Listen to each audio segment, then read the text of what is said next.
రేవంత్ రెడ్డికి మధ్య భ్రమించింది. మానసికంగా పూర్తిగా కృంగిపోతున్నాడు.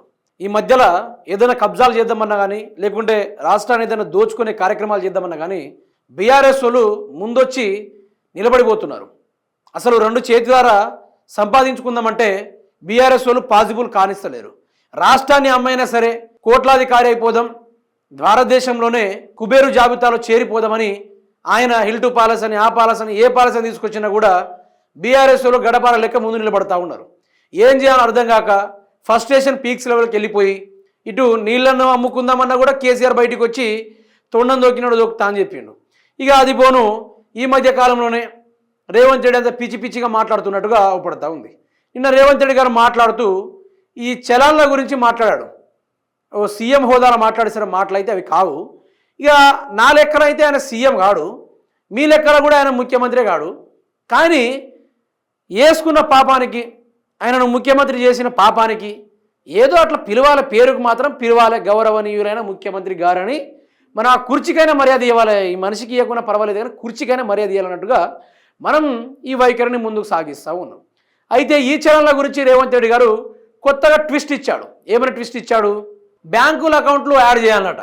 భలే ఎట్లాంటి ఆలోచనలు వస్తాయంటే, ప్రజల్ని నిలువు దోపిడీ చేసుడు, ప్రజల్ని మొత్తం ఊడ్చిపడేసుడు, ప్రజల్ని మొత్తం సర్వం నిటారుగా అమ్మేసే కార్యక్రమాలు రేవంత్ రెడ్డి. ఒకసారి ఇది వినండి, విని మీరే చూడండి ఒకసారి. ఏమన్నాడు గతంలో అని, ఏమన్నాడు ఇప్పుడు ఏమన్నాడు ఒకసారి మీరే వినాలి. పిల్లలు తెలిసో తెలియక తాగితే నోట్ల పుల్ల పెట్టి ఊదిచ్చి వాని బండి గుంజుకొని వాని పోలీస్ స్టేషన్ లో పెట్టి వాని ఈపులు వలగొట్టి వాని దగ్గర 5,000 వసూలు చేస్తున్న సన్నాసి చట్టం నీకోటి పేదోళ్ళకి ఇంకొక చట్టం అని నేను అడుగుతున్నా. అట్లా అడిగిండు సన్నాసి, అట్లా చేస్తావా నువ్వు? అదా ఇదాని కూడా మాట్లాడిన ముఖ్యమంత్రి రేవంత్ రెడ్డి. ఇక గీడేమంటాడో మరి, సన్నాసులు ఎవరు గాడుదులు ఎవరో విందాం. ఇక బ్యాంక్ అకౌంట్ అటాచ్ చేయండి. ఏ బండి అయితే స్పీడింగ్ చేస్తుందో, ఏ బండి అయితే సిగ్నల్ జంప్ చేస్తుందో, ఏ బండి అయితే చలానా పడుతుందో ఆటోమేటిక్గా ఆ యజమాని అకౌంట్లో నుంచి నగదులు బదిలీ అయ్యే విధంగా మీరు ఈరోజు టెక్నాలజీని వాడుకోండి. మరి అట్లా చేసుడు ఎందుకు? మరి ఈ ఓట్ల పైసలు కూడా నువ్వే తీసుకో, బోనస్ పైసలు కూడా నువ్వే తీసుకో, రైతు బంధు పైసలు కూడా నువ్వే తీసుకో, ఆ మిర్చి పంటలై, లేకుంటే ఆ పత్తి పంటలై, లేకుంటే ఎవరైనా ఉద్యోగాలు చేసే సాఫ్ట్వేర్ రంగంలో కానీ, లేకుంటే హైదరాబాద్లో పనిచేసే వాళ్ళందరి కష్టజీతం మొత్తం నువ్వే తీసుకొని ఊరేగి ఏం మనిషివో ఏందో నువ్వేందో నాకు అర్థం కాదు. విచిత్రమైన మనిషివో, అసలు నీ మైండ్ నీ కంట్రోల్లోనే ఉందా, లేకుంటే వేరే వాళ్ళ కంట్రోల్లో పోయిందా? ఈ ఫ్రస్ట్రేషన్ ఏంది? నీ ముఖంలో ఎక్కడ లేని అసంతృప్తి అవపడతా ఉంది, ఎక్కడ లేని భయం అవపడతా ఉంది, ఎక్కడ లేని నిరాశ అవపడతా ఉంది. బ్యాంకులు అటాచ్ చేయండి, జంపింగ్ చేసిన బండ్లని, ఆ చేసిన బండ్లని. అంటే ఈరోజు మధ్యవర్తి కుటుంబాలే ఈ తెలంగాణ రాష్ట్రంలో కానీ భారతదేశంలో పుట్టిన పాపానికి ఈరోజు మధ్యవర్తి కుటుంబాలే రాష్ట్రాన్ని నడుపుతున్నాయి. మందు దాగి తెలంగాణ రాష్ట్ర ఆదాయాన్ని పెంచాలి. అట్లా మందు దాగి ఆదాయం పెంచినో లేదో కొంచెం ముందుకొచ్చి ఆడ డంకన్ డ్రైవ్ టెస్ట్లో దొరకాలి, ఆడ మళ్ళీ తెలంగాణ రాష్ట్ర ఖజానాను నింపాలి. మళ్ళీ ఆడ నుంచి ముందుకు పోయి మళ్ళీ హెల్మెట్ ఇవ్వారము, ఆడ కొద్దిసేపు ఆనికి బండి కొన్న పాపానికి ఈఎంఐ మనమే కొట్టుకోవాలి, డౌన్ పేమెంట్ మనమే చేయాలి, హెల్మెట్ మనమే కొనుక్కోవాలి. ఇక ప్రాణం పోయే పరిస్థితి వస్తే మనమే చచ్చిపోవాలి. ట్రాఫిక్ కూడా వచ్చి చచ్చిపోడు, రేవంత్ రెడ్డి వచ్చి చచ్చిపోడు, చచ్చిపోతే మనమే చావాలి. ఇన్ని భారాలు మోసుకొని మధ్యతరగతి కుటుంబం ఆడు బతకాలన్నా సావాలన్నా, ఇటు పిల్లల్ని చూసుకోవాలా, పండలకి బట్టలు కొనియాలన్నా, లేకుంటే కుటుంబాన్ని సాదుకోవాలా, తల్లిదండ్రులను చూసుకోవాలా, పొలాల్లో పెట్టుబడి పెట్టుకోవాలా, లేకుంటే ఫ్రెండ్స్ను చూసుకోవాలా, ఇవన్నీ వ్యవహారం ఓ మధ్యతరగతి కుటుంబం ఒక యుద్ధమే చేస్తున్నాడు. ఈ భూమి మీద పుట్టిన పాపానికి ఈరోజు బతుకు అనే ఒక సావాసం చేస్తూ ఉన్నాడు, ఒక యుద్ధం చేస్తూ ఉన్నాడు. ఓ బాహుబలి సైన్యంలో యుద్ధం చేసి పుట్టుకున్న తత్తే ఆ నొప్పి 10 సెకండ్లు ఉంటుంది. కానీ ఈ నొప్పి జీవితకాలం వెంటాడుతూ ఉంటుంది. ఎంత ఘోరం అంటే ఎవరికి చెప్పుకోవాలి అని బాధలు. ఒక ట్రాఫిక్ కూడా చలాన్ వేస్తే ఎక్కడైనా పట్టి కోర్టుకి ఈడ్చుకెళ్ళాడు పోలీసు వాళ్ళు కూడా మరీ దౌర్జన్యము. ఈరోజు రాష్ట్ర ప్రభుత్వం కూడా డైరెక్ట్ అకౌంట్లో లింక్ చేయండి, అకౌంట్లో నుంచి తీసుకుందాం. ఏదో ఫస్ట్ మంత్ ఈఎంఐ రాగానే ఆటో డెబిట్ ఆప్షన్ ఉంటుంది కదా, అదేవిధంగా ప్రభుత్వం ఇప్పుడు కొత్తగా ఆటో డెబిట్ చలాన్ అనుకుంటూ తీసుకొస్తుందట. అంటే ఇంకెంత దోచుకుంటావు రేవంత్ రెడ్డి? భూములు అమ్ముకున్నావు, ఇండ్లను కూల్చి భూములు అమ్ముకున్నావు, రాష్ట్ర పరిశ్రమలను అమ్ముకున్నావు, ఐటీ రంగాలను అమ్ముకున్నావు, ఐటీ కింద ఉన్న భూములను అమ్ముకున్నావు, హెచ్సి ల్యాండ్ ప్రభుత్వ భూములను అమ్ముకున్నావు, కొన్ని వేల కోట్ల రూపాయలు అమ్ముకున్నావు, అన్ని దోసుకున్నావు, పింఛని పేరుతో ఎగవేసినావు, లెక్కలేని కార్యక్రమాలు చేసినావు, ఎన్నో రకాలుగా ఎన్నో విధాలుగా ఎన్నో కార్యక్రమాలు చేసినా కూడా నీ కడుపు నిండట్లేదంటే మరి మధ్యవర్తి కుటుంబం వాడు చావాలన్నా?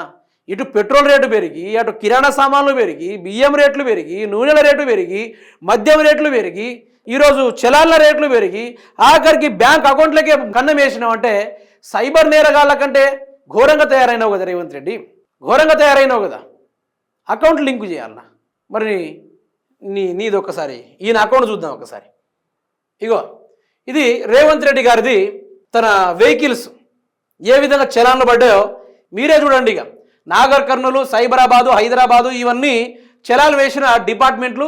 అదేవిధంగా ఎక్కడెక్కడైతే వయలేషన్ క్రియేట్ చేశారో అక్కడ ఇది వెల్దండు కాడ మిగతా ఏరియాలల్లో రేవంత్ రెడ్డి మొత్తం వయలేషన్ క్రియేట్ చేసిన కాడ. అదేవిధంగా ఆ ఫైన్లు ఎంత పడ్డాయి, వయలేషన్ ఫైన్ మీరు చూసుకోవచ్చు మిత్రులారా. Over speeding and dangerous driving 1000 rupees. ఈ విధంగా మొత్తం అమౌంట్ వచ్చింది. ఫైన్ ఎంత వచ్చిందంటే ఈరోజు జూమ్ చేసుకోవచ్చు మనం, 17,795 రూపాయలు ప్రభుత్వానికి రేవంత్ రెడ్డి కట్టాల్సిన చలాన్లు మిత్రులారా. ప్రభుత్వం గిన్ని చలాన్లు వేసింది రేవంత్ రెడ్డి గారి వెహికల్ పైన, ఇంక్లూడింగ్ వెహికల్ నంబర్తో సహా పెట్టిర్రు. మరి ఇప్పుడు ఎవరిని గురించి ఈ లెక్కన రేవంత్ రెడ్డి బండిని పట్టుకొని కోట్లు ఇవ్వాలి కదా. మరి పోలీసు వాళ్ళకు మాత్రం రూల్స్ తెలియదా? రూల్స్ తెలిసినప్పుడు వాళ్ళు పాటించాలి కదా. మరి మందికైతే ఓ రూలు, మనకైతే ఓ రూలా? ఇదేనా సీఎం రేవంత్ రెడ్డి పద్ధతి? మళ్ళీ అకౌంట్లో యాడ్ చేయండి, రేవంత్ రెడ్డి కూడా అకౌంట్కి యాడ్ చేయండి. ఈరోజు రాష్ట్రంలో 4.5 కోట్ల ప్రజలకు 420 హామీలు 6 గంటలు మొత్తం బొందబెట్టినందుకు, మోసం చేసినందుకు ఈరోజు రేవంత్ రెడ్డి అకౌంట్ అటాచ్ చేయాలి. కొన్ని వేల కోట్ల రూపాయలు దోసుకున్నారు దౌర్జన్యంగా, కబ్జాలు, హంగామాలు, కార్యక్రమాలు అన్నీ చేసిర్రు. వాటన్నిటిపైన బయట పెట్టాలి, బయటపెట్టి బయటికి ఇడవాలి, ప్రతి విషయాన్ని బయట తీయాలి. రేవంత్ రెడ్డి అకౌంట్ని అటాచ్ చేయాలి. ఎవరికి వచ్చినట్టుగా బ్యాంక్ని ప్రతి ఒక్క అకౌంట్ హోల్డర్కి యాక్సెస్ ఇవ్వాలి. యాక్సెస్ ఇచ్చి మనం కూడా మనకు కావాల్సినంతగా కొట్టుకొని మనం డబ్బులు తీసుకోవాలి. ఏం రేవంత్ రెడ్డికి ఉంటుందా? మనకుండదా? ఇక పోలీసు వాళ్ళ కథ చూడాలి. ఇక ఓహో ఎట్లా పట్టుకుంటారంటే ఇక పాకిస్తాన్ టెర్రరిస్ట్ని కూడా అట్లా పట్టుకోరు, అట్లా తెలంగాణ బిడ్డల్ని పట్టుకుంటారు. హెల్మెట్ లేదని బండి పక్కన పెట్టు, నువ్వు పక్కకి తీసుకోరా. ఇక వాళ్ళ వ్యవహారం చూడాలి. అంటే నేనేమంటున్నా, కొంచెం చంపే బదులు రాష్ట్ర ప్రజల్ని ఒకటేసారి చంపేయి, ఓ పని అయిపోద్ది. ఒకటేసారి చంపేస్తే నువ్వు ఒక్కనివే శవాల మీద పేరాలు ఏరుకొని కూర్చో, నువ్వు ఎంత ఇబ్బంది. ఉద్యోగాలు లేక నిరుద్యోగులు కొడతావు, ఏం పని దొరకట్లేదని ప్రజలు తిరగబడితే వాళ్ళను కొట్టిస్తావు. మా భూములు కబ్జాలు చేసుకుంటున్నట్టు వాళ్ళు కోర్టు మెట్లెక్కితే వాళ్ళని సంఖ్యలు దావూద్ ఇబ్రాహీంకి వేసినట్టుగా సంఖ్యలు వేసి పోలీస్ స్టేషన్లకు తీసుకెళ్తావు.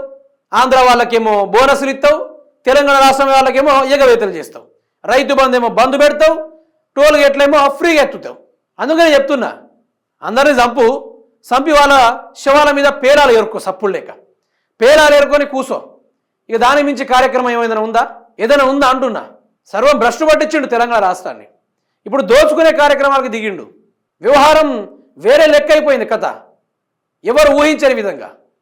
ఎంత ఘోరం అయిపోయిందంటే అసలు మనం దాని గురించి మాట్లాడలేకపోతున్నాం. ఇక అంత దిగజారిన రేవంత్ రెడ్డి ఫ్రస్ట్రేషన్కి గురైపోయి ఏం మాట్లాడుతుండో తనకే అర్థం కావట్లేదు.